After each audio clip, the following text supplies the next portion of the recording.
And it's like everything is a bridge. You've got to cross that bridge. So if you look in hypnotherapy, we talk about gates opening and crossing bridges, and one bridge at a time, and imagine a beautiful field with different bridges you've got to come across, and that's how the thing.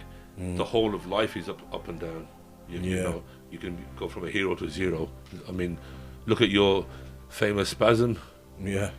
Fucking went viral, didn't it? Yeah, we didn't take long, did it? I mean, one second you're there, next minute you're riding on the floor. Yeah. So and that's how quick life can change. Yeah. You know, that's how quick life can change.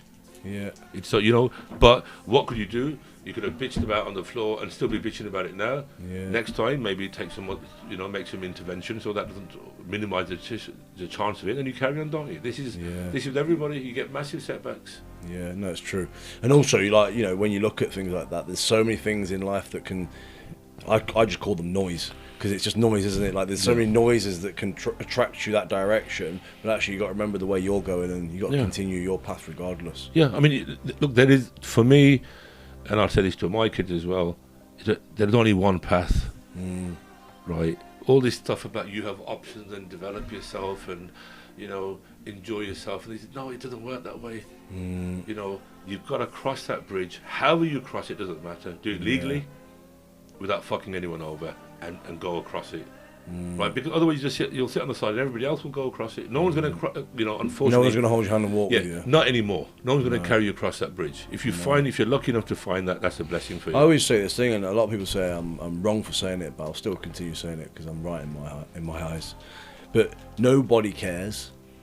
Do you know when you get the thing is when people hear me say this, right? When I say that nobody cares, people think they mean actually nobody cares. And like, oh yeah, well my missus cares, my dog cares, my blah blah blah, whatever. That's fine. People are just talking shit. My point is, what I'm trying to say is that when it comes down to that actual fine straw, everybody thinks about themselves. Look, and the reason I say that is so that you don't ever become reliant on other people. It's not because I mean nobody actually cares. Do you know what I'm trying to say?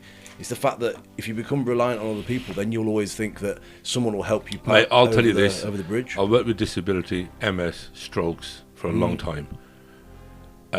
I've had partners say to me, I would leave my husband or my wife or girlfriend or boyfriend if it wasn't for what people would think, because it's too intense looking after them. 1,000 times I've been told this. Okay, and when I had my you know, the back surgeries, and one of the surgery went wrong, so I've got partial paralysis in my leg and things like this. How long will somebody look after you? Who's going to even carry me going to the bathroom or something? Think about it. I mean, it can happen to anyone. Disease can happen, and I really hope it doesn't happen to anybody. But the fact is, 15 months on crutches, not being able to walk properly, and I went up to squat 300 as well after that. Right, not massive, but nah, but it's not. Look what everyone's doing nowadays. Fucking got kids deadlifting. Can't compare yourself to other people, though. Yeah, but when I see these kids deadlifting now, I think, fuck, you know, what the hell's going on? But you know, you've got to. Again, my only advice to people: you've got to battle your way through it. There'll always be good people along that journey as well who will help you. If they see you're trying to move forward, they will help you. But just by sitting on the side of the road and sitting there crying about it, you know, and I'm going to say, I'm going to be bold enough to say, it's not the man's way. I'm sorry, but it isn't. It's true. It's true. You know, you've got to do it. I mean, you've got family and kids. It's not about you anymore. It's about putting you know, really putting them forward. Yeah. And that's what you've got to do, and that's why you've got to do what you've got to do. Yeah. But that's that thing, isn't it? What you said earlier, like, a lot of the time that's looked at as wrong to say that now, isn't it? But ultimately, it boils down to that in the end. Yeah, but see, we're Pakistani, we can still say it, because we can say it's part of our culture. We can still get away with it. So.